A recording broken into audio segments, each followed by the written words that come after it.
Hello everyone, welcome back. कैसे हैं आप लोग? स्वागत है आप सभी का आपके अपनी क्लास में।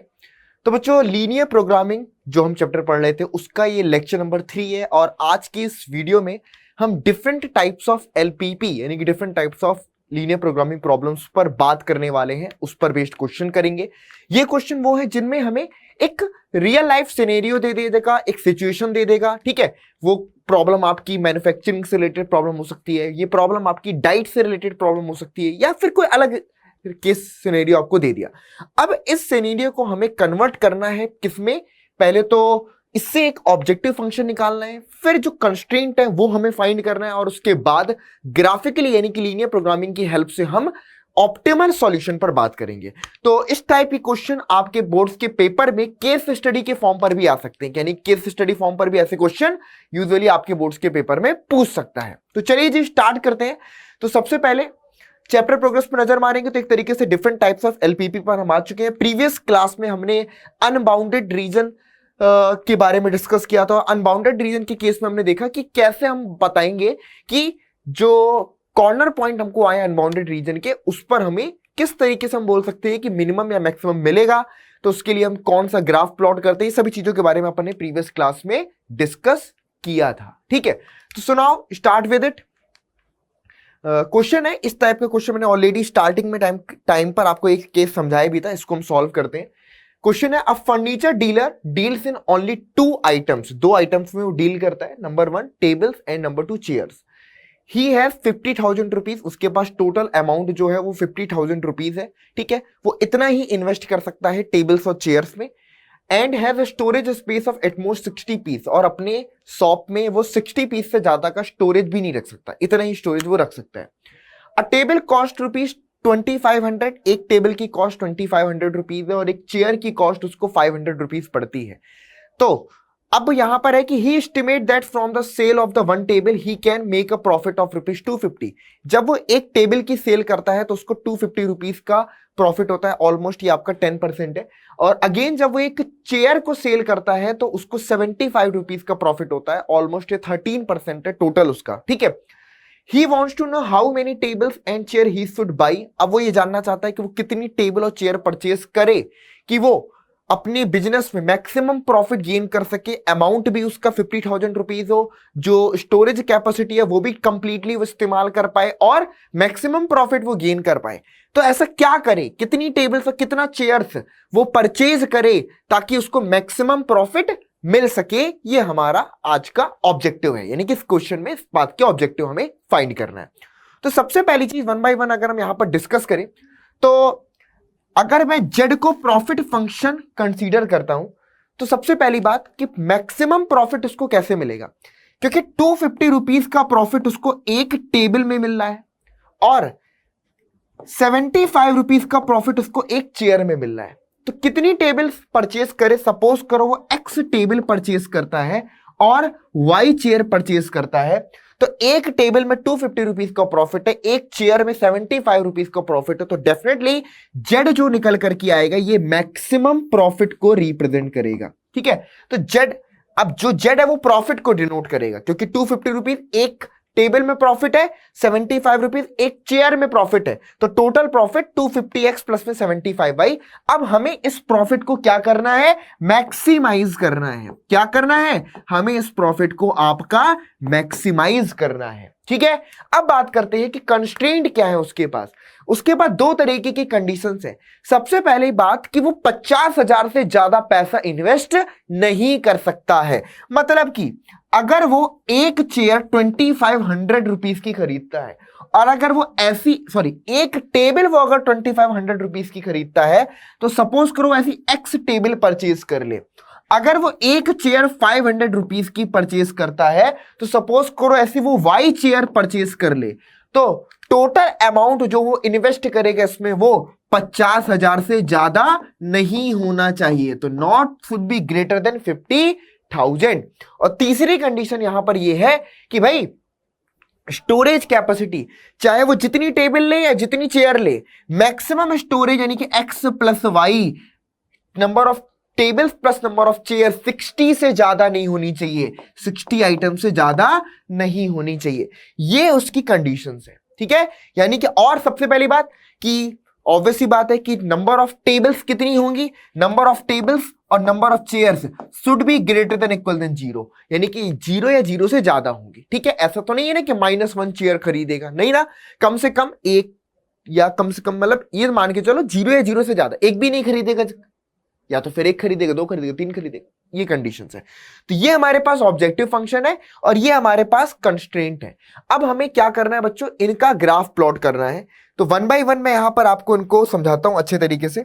तो बेसिकली अगर आप इसको ध्यान से समझे, ठीक है, तो ये जो पहला इक्वेशन है 2500 ऑफ x, ठीक है, प्लस में 500 of y, 500 of y less than equal than 50,000। तो इसको सिंप्लीफाई करेंगे तो ये बन जाएगा 25 टाइम्स ऑफ x प्लस में आपके पास 5 ऑफ y और लेस देन आपके पास 500। मैंने क्या कर दिया, आपके दो जीरो दब जगह से कैंसिल कर दिए, दो जीरो हटा दो। ठीक है, अभी भी इसको कर सकते सिंप्लीफाई, यानी कि 5 ऑफ x प्लस में y should be less than equal than 100 हो जाएगा, यानी कि 5x plus y should be less than equal than 100। ठीक है, ये कंडीशन निकल करके आ गई, इसमें कोई डाउट? ठीक है, हाँ जी, 5 5 जो 25, 5 1 जो 5 और 500 जो 500। ठीक है, तो 5x plus y should be less than equal than 100। तो यहां से अगर मैं इसके ग्राफ को प्लॉट करना चाहता हूं तो सबसे पहला काम हम क्या करेंगे, बॉक्स बनाया, इधर पे x लिखा, इधर पे y लिखा। जब मैं x की वैल्यू यहां पर 0 पुट करता हूं तो y की वैल्यू 100 मिल जाती है। जब मैं y की वैल्यू यहां पर 0 पुट करता हूं तो x की वैल्यू 5 2 जा 10 यानी कि 20 मिल जाती है। ठीक है, तो ये हमारे पास इसके रिस्पेक्ट में आ गया। सेकेंड कंडीशन है कि x plus y should be less than equal than 60। x plus y आपका 60 से कम होना चाहिए। तो अगर मैं इसके ग्राफ को प्लॉट करना चाहता हूं तो यहां पर हम क्या लिख सकते हैं, नोट करिएगा, ये x ये y, x इक्वल टू 0 रखने पर y equal to 60, y equal to 0 रखने पर x इक्वल टू 60।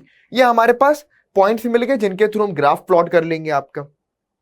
ओके, कहीं कोई दिक्कत यहां पर किसी भी तरीके की? सिंपल है लॉजिक। अब देखते हैं, सबसे पहले अगर मैं प्लॉट करूं तो हम यहां पर ग्राफ पेपर पे गए, ये सपोज करो हमारे पास पॉइंट है ओरिजिन यानी कि 0,0, ये पॉइंट हुआ आपके पास मान लो 10, फिर ये हुआ 20, ये हुआ आपके पास 30, ये हुआ आपके पास 40, ये हुआ आपके पास 50, ये हुआ 60, फिर ये हुआ आपके पास 70, ये हुआ आपके पास 80, फिर देन 90 और फिर ये आपके पास 100। ठीक है, सिमिलरली यहां पर आपके पास 10, 20, 30, 40, 50, 60, 70, 80, 90 और 100। ठीक है, सबसे पहले जब x इक्वल टू 0 है, y इक्वल टू 100, तो ये वाला पॉइंट हुआ आपका 0,100, ये पॉइंट हुआ 0,100। दूसरी कंडीशन है यहां पर जब x equal to 20, y equal to 0, तो यानी कि ये पॉइंट हो गया आपके पास क्या, 20, कॉमा में 0। इनको हम ज्वाइन कर देंगे। तीसरे इनको ज्वाइन कर दो डायरेक्ट ताकि बाद में प्रॉब्लम ना आए। तो अगर हम इनको ज्वाइन करते हैं, एक सेकेंड, ठीक है, इसको थोड़ा सा ऐसे प्लॉट करो ताकि ज्वाइन सही तरीके से हो जाए। ठीक है, ठीक है, इस तरीके से हमने इसको मान लो। आप लोग ये काम स्केल की हेल्प से करेंगे, ठीक है, आप लोग स्केच पेन की हेल्प से करेंगे। तो ये हमारे पास इसका ग्राफ प्लॉट हो गया। ठीक है, देख पा रहे हो, ये ग्राफ फर्स्ट इक्वेशन का। सेकंड का है x इक्वल टू 0 पर y इक्वल टू 60। तो ये पॉइंट जो हमारे पास नेक्स्ट पॉइंट लिया, ये जो पॉइंट है हमारे पास, ये कौन सा है आपका? इस पॉइंट को हम नाम देंगे 0, कॉमा में आपका 60। दूसरा पॉइंट है 60, कॉमा में 0। तो ये जो पॉइंट हमारे पास है इसको हम लेंगे आपके पास 60, कॉमा में 0। इनको अगर हम ज्वाइन कर दें, ठीक है, इन दोनों पॉइंट्स को अगर हम ज्वाइन कर दें, ठीक है, तो ये हमारे पास दूसरा आ गया।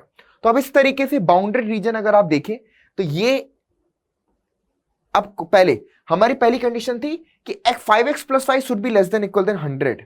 नोट करना, 5x plus y should be less than equal than 100।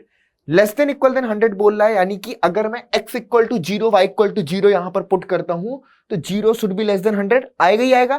तो इसका मतलब है कि रेड लाइन के नीचे का पोर्शन और दूसरा हमारे पास x plus y less than equal than 60। ठीक है, तो ये भी नीचे का पोर्शन। तो इसके भी नीचे का पार्ट और रेड लाइन के भी नीचे का पार्ट, तो हमारा जो फीजिबल रीजन आएगा वो आएगा यहां पर ये वाला पोर्शन, जितने पोर्शन को मैं हाईलाइट कर रहा हूं। और एक्स और वाई दोनों ग्रेटर देन 0 है, एक्स और वाई हमारे ग्रेटर देन 0 है, तो ये जो येलो कलर से हाईलाइटेड रीजन मैं बना रहा हूं यही हमारा क्या है, फीजिबल रीजन है। ठीक है, ये हमारा क्या है बच्चों, फीजिबल रीजन। तो कॉर्नर पॉइंट हमारे पास कौन कौन से आ गए, अब इसको एक बार नोट कर लेते हैं। तो एक कॉर्नर पॉइंट तो ये है, दूसरा कॉर्नर पॉइंट आपके पास ये है, तीसरा कॉर्नर पॉइंट हमारे पास ये है। तो दूसरा कॉर्नर पॉइंट निकालने के लिए हमें इन दोनों का पॉइंट ऑफ इंटरसेक्शन निकालना पड़ेगा। तो अगर मैं 5x plus y equal to 100 में से x plus y equal to 60 को सब्ट्रैक्ट करता हूं, तो यहां से 4 टाइम्स x इक्वल टू आपके पास 40 आएगा। तो x की वैल्यू आपके पास यहां पर 10, x की वैल्यू 10 आ गई, तो यहां से y की वैल्यू आपके पास 50 आ जाएगी। तो अगर मैं इस पॉइंट को ऑब्जर्व करूं तो ऑलमोस्ट ये पॉइंट आपके पास जो अप्रोक्सीमेट मिलेगा वो 10 कॉमा में 50 मिलेगा। थोड़ा सा ग्राफ ऊपर नीचे अगर मैंने बिना स्केल की हेल्प से लाइन ड्रॉ करी हुई है, बिना स्केल की हेल्प से, तो इस तरीके से आ रहा, अदरवाइज ये बिल्कुल इसी पॉइंट से गुजरता, यानी कि यहां से होकर के पास करके जाता। ठीक है, तो 10 कॉमा 50, तो हमारे पास जो कॉर्नर पॉइंट आए, ठीक है, कॉर्नर पॉइंट कौन कौन से आए, कॉर्नर पॉइंट आए आपके पास एक तो 0 कॉमा में 60, दूसरा 10 कॉमा में आपके पास 50, तीसरा आपके पास 20 कॉमा में 0, और चौथा अगर मैं बोलूं तो 0 कॉमा में 0। ये हमारे पास कॉर्नर पॉइंट है। ठीक है, हालांकि 0 कॉमा 0 से हमें कोई फायदा होगा नहीं, हमें स्पेशली इन 3 कॉर्नर पॉइंट पर बात करना है, 0, 60, 10, 50, 20, 100। ठीक है, चलो, तो अब यहां से अगर मैं बात करूं तो ऑब्जेक्टिव फंक्शन नोट करते क्या था हमारा, z equal to 250x plus 75y, z equal to z equal to 250x plus में 75y। तो सबसे पहले z 0,60 क्या हो जाएगा, तो ये बन जाएगा 0 प्लस में 75 इंटू में 60, तो यहां से आएगा 5 6 जा 30, एक 0 पहले से है, 5 6 जा 30, 6 7 जा 42 प्लस 3 45, 4500 रुपीज का प्रॉफिट होगा अगर वो सिर्फ 60 चेयर्स परचेज कर लेता है।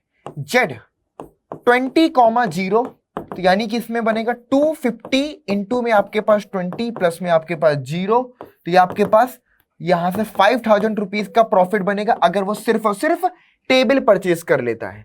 तीसरी कंडीशन है कि वो आपका 10 टेबल्स और 50 चेयर परचेज करे। नोट करना, 10 टेबल परचेज करे और 50 चेयर परचेज करे, तो उसको 250 इंटू में आपके पास 10 प्लस में आपके पास 75 इंटू में 50, यानी कि आपके पास कितना आ जाएगा, ये बनेगा 2500, और प्लस में 5 5 जा 25, 5 7 जा 35 प्लस 2 37, तो 3750, इनको ऐड कर दो तो 0 आया, प्लस में आपके पास 5 आया, 7 प्लस 5 आपके पास 12, कैरी 2 सॉरी 2 कैरी आया 1, 3 प्लस 2 5, 5 प्लस 1 6, 6250 रुपीज का प्रॉफिट वो गेन कर सकता है। सोचो कितना फायदा निकल करके आ गया इस लीनियर प्रोग्रामिंग प्रॉब्लम से, कि वो अगर अपनी दुकान में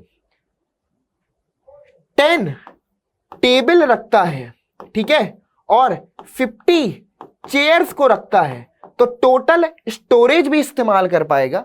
ठीक है, और मैक्सिमम प्रॉफिट जो उसको होगा वो प्रॉफिट भी मैक्सिमाइज कर लेगा 6250।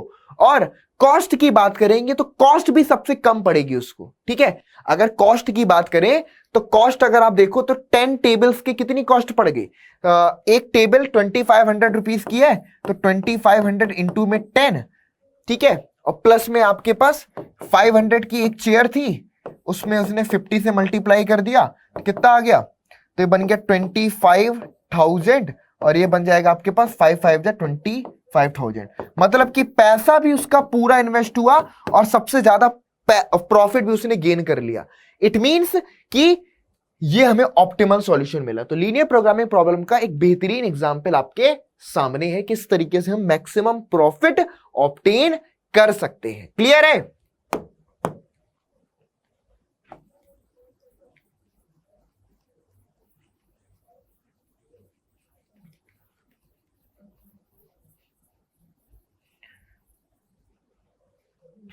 आई बात क्लियरली समझ में कि नहीं आई?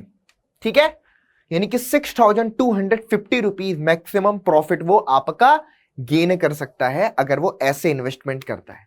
तो इस तरीके के क्वेश्चन काफी इंपॉर्टेंट है केस स्टडी के फॉर्म पर, और ये एक काफी अच्छा रियल लाइफ एग्जांपल भी है। अब आते हैं नेक्स्ट क्वेश्चन पर। अगला क्वेश्चन क्या है हमारे पास? Reshma wishes to mix two types of food P and Q.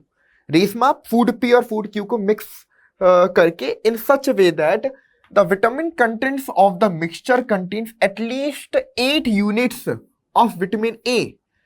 8 unit कम से कम उसमें विटामिन ए की होनी चाहिए, and 11 units of vitamin B, कम से कम 11 यूनिट्स होनी चाहिए विटामिन बी की उसमें। ठीक है, विटामिन बी की। फूड पी कॉस्ट ₹60 पर केजी। जो फूड पी की कॉस्ट है वो है ₹60 पर KG, and food Q cost ₹80 पर केजी। सोचो, उसको बनाना है क्या? एक मिक्सचर। मिक्सचर में उसको फूड पी और फूड क्यू दोनों ही इस्तेमाल करना है। ठीक है, अब समझना, ₹60 पर केजी किसकी कॉस्ट है? ₹60 पर केजी कॉस्ट है उसकी फूड की। अगर हम बात करें, अब कितने केजी फूड पी मिक्सचर चाहिए हमें नहीं पता। लेट सपोज वो x KG food P mixture लेता है, ठीक है, और y केजी यानी कि ₹80 पर केजी के अकॉर्डिंग y केजी वो फूड क्यू मिक्सचर लेता है। ₹60 पर केजी के अकॉर्डिंग उसने x KG food P mixture लिया। ₹80 पर केजी के अकॉर्डिंग y केजी उसने फूड क्यू लिया। इनके मिक्सचर से उसने एक फंक्शन बनाया, यानी कि अपना मिक्सचर बनाया। अब वो क्या चाहेगा कि इस मिक्सचर की कॉस्ट क्या हो? ये कॉस्ट है ना, ₹60 पर केजी उसको फूड पी पड़ेगा, ₹80 पर केजी उसको फूड क्यू पड़ेगा। अब कितना फूड पी ले कितना फूड क्यू ले ये उसको नहीं पता है, लेकिन इंपॉर्टेंट यहां पर ये है कि ये जो कॉस्ट है ये मिनिमम हो। ऑब्वियस सी बात है ना कि आप मिक्सचर बनाओ, आप चाहोगे कि भाई पैसा कम से कम लगे लेकिन फायदा ज्यादा हो, तो वो चाहता है कि ये जो कॉस्ट आए ये मिनिमम कॉस्ट आए। ये कैसी कॉस्ट आए? ये मिनिमम कॉस्ट आए। आगे पर बोल रहा है कि हाँ जी, food P and Q in such a way that vitamin contents of mixture contain at least 8 units of vitamin A and 11 units of vitamin B, और ठीक है, फूड पी कंटेन्स 3 यूनिट्स पर केजी ऑफ विटामिन ए। अब समझना, food P की अगर मैं बात करूं तो फूड पी में पर केजी में उसका 3 यूनिट्स ऑफ विटामिन ए है।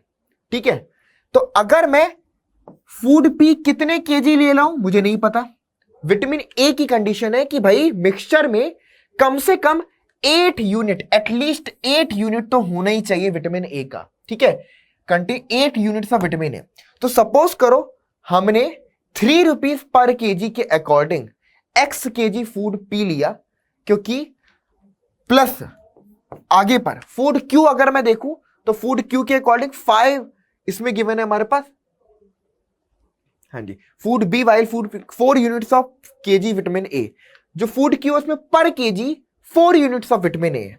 मान लो आपने y केजी ले लिया, हमारे पास कितना फूड क्यू 3 केजी पर केजी में 3 यूनिट से आपके पास विटामिन ए का, और फूड क्यू में पर केजी विटामिन ए आपके पास ए 4 यूनिट। अब ये जो है ये should be greater than equal than 8, 8 से ज्यादा होनी चाहिए। क्यों? क्योंकि विटामिन ए की मिनिमम क्वांटिटी मिक्सचर में 8 केजी होनी चाहिए। दूसरा, अगर फूड बी के रिस्पेक्ट में विटामिन बी की मैं बात करूं तो विटामिन बी के केस में बोल रहा है कि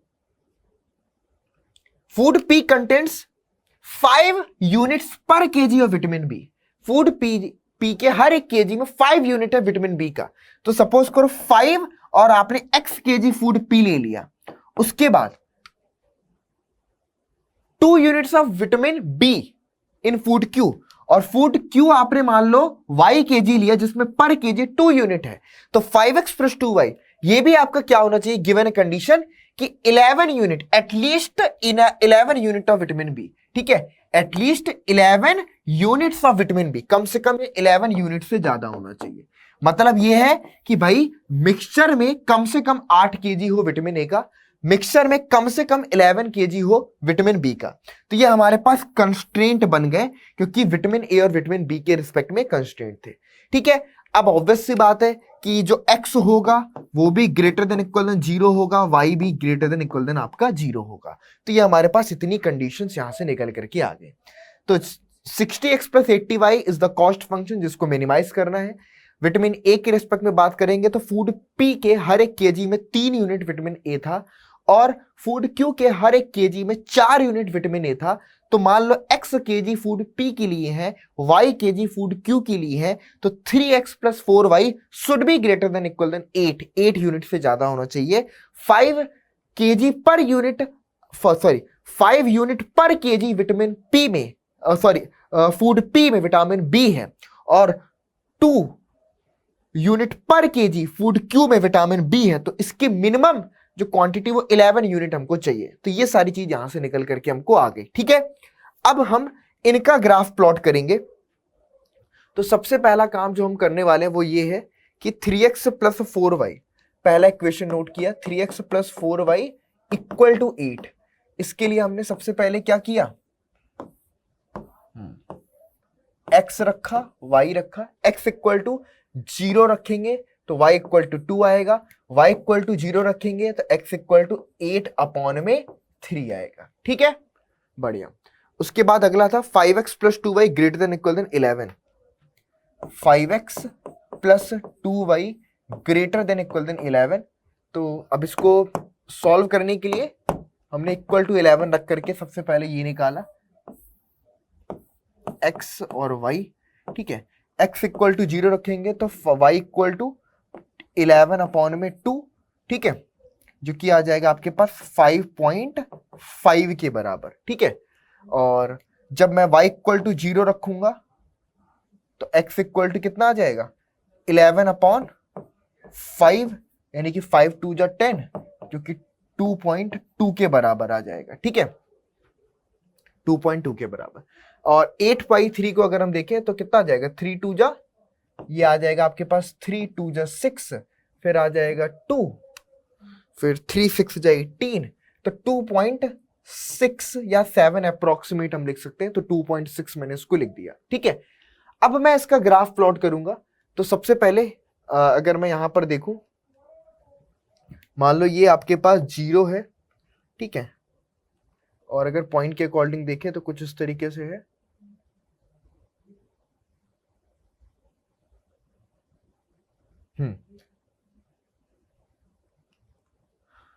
जीरो, ये हो गया आपके पास 1, ये हो गया आपके पास 2, ये हो गया आपके पास 3, ये हो गया आपके पास 4, ये हो गया आपके पास 5, ये हो गया आपके पास 6, ये हो गया आपके पास 7, ये हो गया आपके पास 8। सिमिलरली यहां से 1 2 3 4 5 6 7 8 9 10। ठीक है, चलो पहले के अकॉर्डिंग x इक्वल टू 0 पे y इक्वल टू 2। तो ये जो पॉइंट है हमारे पास, ये पॉइंट क्या है 0 कॉमा में 2 है। दूसरा हमारे पास y इक्वल टू 0 पे x इक्वल टू 2.6 देखना, तो 2.6 2 और 3 के बीच में कहीं यहां पर आएगा। तो ये पॉइंट हमारे पास मान लो हो गया आपके पास 2.6 कॉमा में 0। तो अगर मैं इनको ज्वाइन करता हूं तो ये हमारा कुछ ऐसा सा ग्राफ इसका बन जाएगा। ठीक है, कुछ ऐसा ग्राफ।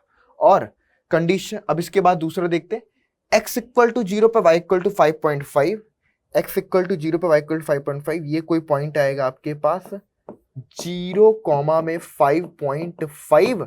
ठीक है, और दूसरी कंडीशन है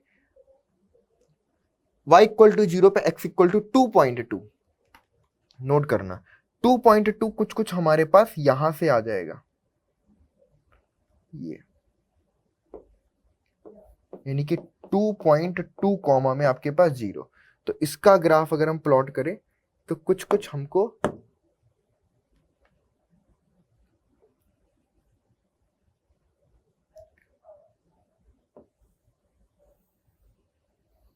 ऐसे जाएगा। ठीक है, चलो अब कंडीशन देखते हैं। हमको यहां पर क्या बोल रहा था, कंडीशन क्या थी कि 3x plus 4y greater than equal than 8, ठीक है, मतलब कि 3x plus 4y greater than equal than 8, और दूसरी कंडीशन थी 5x plus 2y greater than equal than 11, 5x plus 2y greater than equal than 11। तो देखना जो ये वाली लाइन है रेड वाली, ये 3x plus 4y equal to 8 है, ग्रेटर देन इक्वल देन 8 का मतलब है अगर 0,0 रख तो सेटिस्फाई तो करेगा नहीं, इसके रेड लाइन के ऊपर का पार्ट ग्रेटर देन में ऊपर चला जाता है, 5x प्लस 2y इसके भी ऊपर का पार्ट। तो हमारा जो फीजिबल रीजन और x और y ग्रेटर देन 0 है, तो इस तरीके से हमारा फीजिबल रीजन कुल मिलाकर के ये आएगा, ठीक है, क्योंकि x और y भी आपके पास ग्रेटर देन इक्वल देन 0 होना चाहिए। तो ये हमारे पास फीजिबल रीजन आएगा जो कि कंप्लीटली अनबाउंडेड है, ठीक है, ये हमारा फीजिबल रीजन है, ठीक है बच्चों।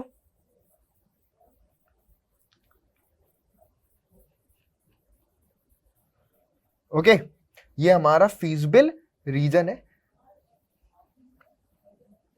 पूरा,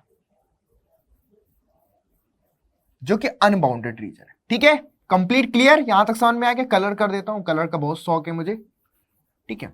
चलो, जिंदगी में रंग न भरे हों लेकिन बोर्ड में तो रंग भर ही सकता हूं। क्या बात कह दी। चलो, तो ये हमारा फीजिबल रीजन निकल करके यहां से आया, ठीक है। अब देखना, यहां से अगर मैं देखूं तो सबसे पहले ये अनबाउंडेड है। कॉर्नर पॉइंट कौन कौन से हैं? कॉर्नर पॉइंट अगर आप देखो तो एक कॉर्नर पॉइंट ये है जो कि है 0,5.5, दूसरा कॉर्नर पॉइंट आपके पास ये है जो कि अभी निकालना पड़ेगा, तीसरा कॉर्नर पॉइंट हमारे पास ये है, तीसरा कॉर्नर पॉइंट हमारे पास ये है।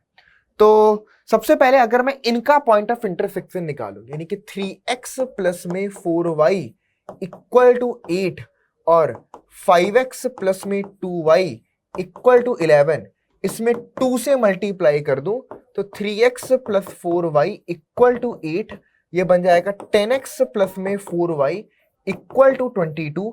इनको अगर मैं सब्ट्रैक्ट कर दूं तो यहां से आपके पास 7 times x equal to, minus में 7 टाइम्स x इक्वल टू 22 में से 8 माइनस किया तो 2 माइनस हुआ तो आपके पास 20, 14 आ गया, माइनस में 14 कैंसिल करोगे तो x की वैल्यू आपके पास 7, x की वैल्यू अगर हम 7 रख देंगे तो y की वैल्यू कितनी आ जाएगी?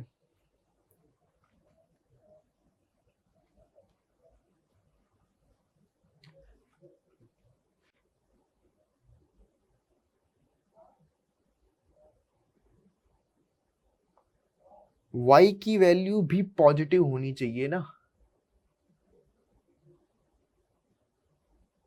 सॉरी गलत कर दिया ना, x की वैल्यू 7 क्यों, 2 आएगी ना, x की वैल्यू तो 2 आएगी, अब सही है, मैंने गलत लिख दिया, x की वैल्यू 2, अगर x इक्वल टू 2 रखेंगे तो y की वैल्यू कितनी आ जाएगी? यहां से रखो 10, 5 2 10 प्लस में 2 टाइम्स y इक्वल टू 11, तो y should be equal to 1/2। तो ये जो पॉइंट आएगा, इस पॉइंट के कोऑर्डिनेट है हमारे पास 2 कॉमा में 1/2। क्या कोऑर्डिनेट है? 2 कॉमा में 1/2। क्लियर? तो इस तरीके से कॉर्नर पॉइंट अगर हम देखें तो क्या क्या आ गए हमारे पास? कॉर्नर पॉइंट जो निकल करके आए वो आए, एक तो 0 कॉमा में 5.5, दूसरा कॉर्नर पॉइंट है 2 कॉमा में 1/2, 2 कॉमा में 1/2, और तीसरा कॉर्नर पॉइंट है आपके पास 2.6 कॉमा में 0, 2.6 कॉमा में 0। बाकी हाँ जी यही है, इसके अलावा तो और कोई है नहीं, यही कॉर्नर पॉइंट है आपके, ठीक है। तो ये कॉर्नर पॉइंट हो गए हमारे, ठीक। अब हमारे पास जो फंक्शन है ऑब्जेक्टिव फंक्शन, यानी कि वो क्या है? z equal to 60x plus 80y।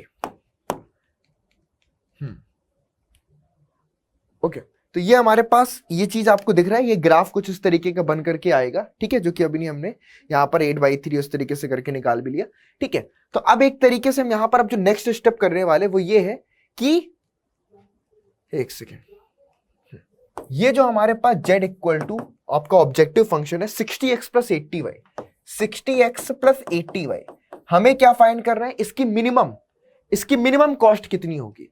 तो सबसे पहले z जो कॉर्नर पॉइंट है हमारे पास वो निकालने के लिए कॉर्नर पॉइंट जो हमारे पास उसका इस्तेमाल करते हैं, तो क्या है 0,5.5, 0 कॉमा में 5.5, तो ये 60 इंटू में 0 प्लस में 80 इंटू में आपके पास 5.5, तो यहां से बन जाएगा 8 5 जा 40, 8 5 जा 40 प्लस 4 44, ठीक है, और एक 0 ऑलरेडी था, तो कितना आ जाएगा, ये आ जाएगा हमारे पास 440 रुपीज कॉस्ट आएगी 0,5.5 पे।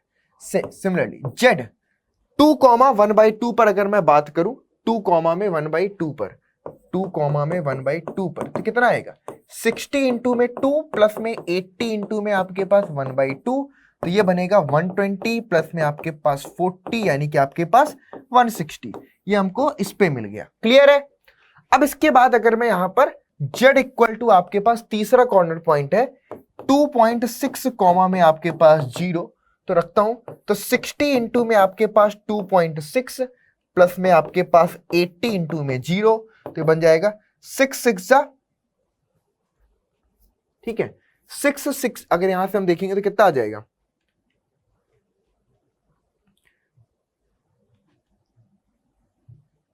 हाँ जी, एक सेकेंड रुकना,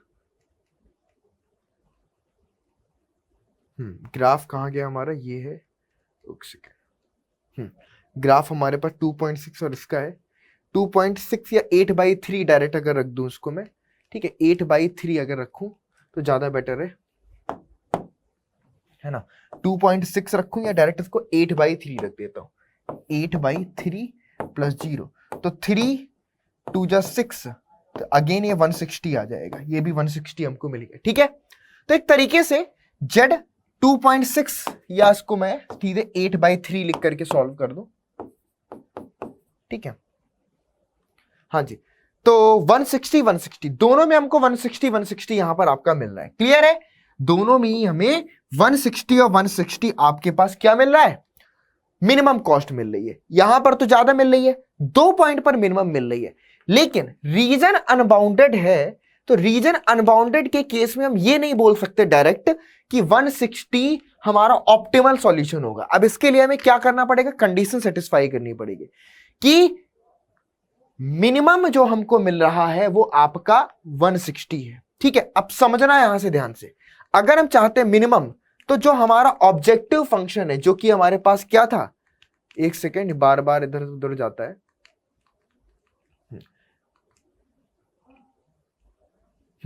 60x प्लस 80y, ठीक है, ये है हमारा ऑब्जेक्टिव फंक्शन, 60x प्लस में आपके पास 80y। अब समझना, हम चाहते क्या, ये इसका मिनिमम है, मतलब कि 160 जो है, क्या ये कॉस्ट 160 से भी छोटी पॉसिबल है?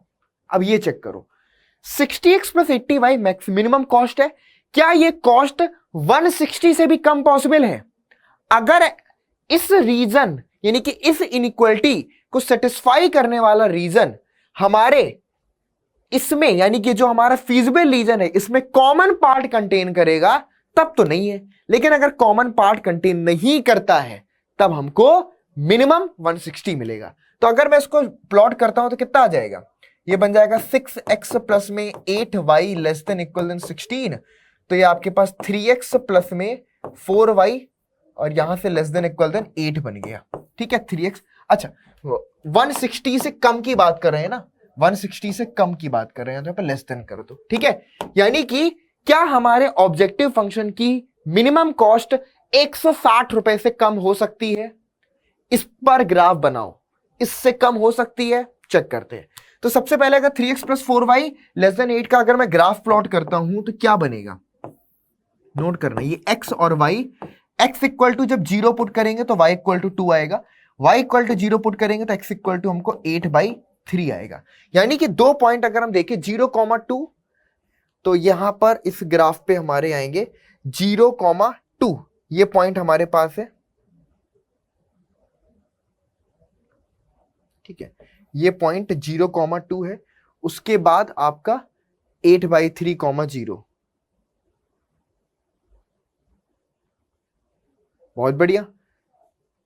हाँ जी, यानी कि ये जो लाइन हमको दिख रही है, यही लाइन तो एक तरीके से ऑब्जेक्टिव फंक्शन है हमारा। ठीक है, तो अगर मैं इससे मिनिमम चेक करूं क्या इस लाइन से मिनिमम पे लेस देन बोल रहा है, तो हमारे ऑब्जेक्टिव फंक्शन का लेस देन बोल रहा है अगर, तो कोई भी पार्ट फीजिबल रीजन से मैच नहीं करता। यानी कि अगर मैं इसका ग्राफ प्लॉट करता हूं आपका, हाँ जी, 3x plus 4y less than equal than 8, ठीक है, जो कि ऑलरेडी इसी तरीके का हमने ग्राफ यहां पर भी आपका बनाया था, है ना, जो कि ऑलरेडी बनाया था कि 3x plus 4y less than equal than 8 का जो ग्राफ है वो feasible less than 8, equal to 8 है नहीं, लेस देन। मतलब कि अगर आप इस ग्राफ के अकॉर्डिंग देखेंगे तो ये जो लाइन आपको दिख रही है इसके नीचे के पोर्शन की बात करी जा रही है, तो ये वो पोर्शन है जो इसको सेटिस्फाई कर रहा है, 3x plus 4y less than 8 को। तो मतलब कि इसको सेटिस्फाई करने वाला पोर्शन फीजिबल रीजन से कोई कॉमन पार्ट कंटेन नहीं करता। यानी कि हम यहां पर बोल सकते हैं क्या कि हेंस, ठीक है, यहां से हम क्या बोल सकते हैं कि hence 160 rupees is the minimum cost.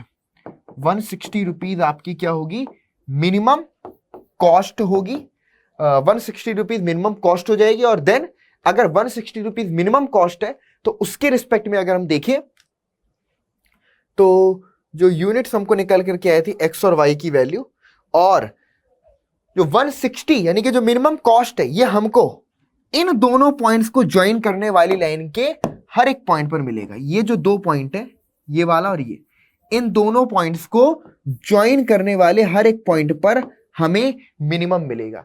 यानी कि अब इस पॉइंट, इस लाइन सेगमेंट को सेटिस्फाई करने वाले जितने भी पॉइंट्स हैं उस सभी केस में हमको 160 रुपीज की मिनिमम कॉस्ट पड़ेगी।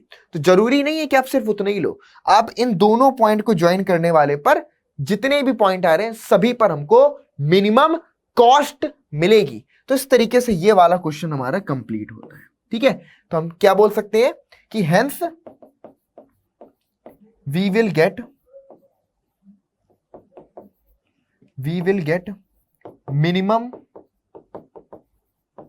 minimum cost at all those point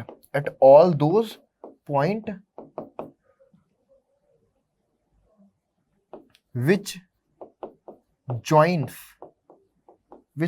कौन से पॉइंट है, ये पॉइंट है आपके पास 2,1/2, 2,1/2 कॉमा में आपके पास 8/3, ठीक है। दो पॉइंट हमारे पास कौन कौन से हैं, 2 कॉमा में 1/2 एंड 8 कॉमा में 0 एंड 8/3 कॉमा में 0। इन दोनों पॉइंट को ज्वाइन करने पर जितने भी पॉइंट आ रहे हैं उन सभी पर हमको 160 रुपीज की मिनिमम कॉस्ट मिल जाएगी, ठीक है। और इस तरीके से हमने ये देखा कि अनबाउंडेड रीजन के केस में भी हमको ऑप्टिमल सॉल्यूशन मिल भी सकता है और नहीं भी मिल सकता, ठीक है। मिल भी सकता और नहीं भी मिल सकता, दोनों ही सिनेरियो या दोनों ही केस यहां पर बनते हैं। तो इस तरीके से ये केस स्टडी बेस्ड क्वेश्चन काफी इंपॉर्टेंट है जो आपके एग्जाम के पॉइंट ऑफ व्यू से पूछा जा सकता है। ऐसे ये वाला क्वेश्चन है, इसको आप लोग सेल्फ से ट्राई करिएगा, ठीक है ना। इसी तरीके से करना है, इस क्वेश्चन को भी खुद से ट्राई करिएगा और इसको जब सॉल्व करोगे तो इसका ग्राफ कुछ ऐसा आएगा जो कि बिल्कुल एक बाउंडेड रीजन के तौर पे आएगा और इसको आप यहां पर इजीली निकाल सकते हैं, ठीक है। तो इस तरीके के क्वेश्चन आपके यहाँ केस स्टडी के फॉर्म पर आते हैं। तो आज की क्लास यहीं पर कंप्लीट होती है। अगली क्लास में हम आपका नेक्स्ट चैप्टर पढ़ेंगे जिसका नाम है प्रोबेबिलिटी। तो मिलते हैं नेक्स्ट क्लास में, तब तक के लिए goodbye, take care to all of you, thank you so much.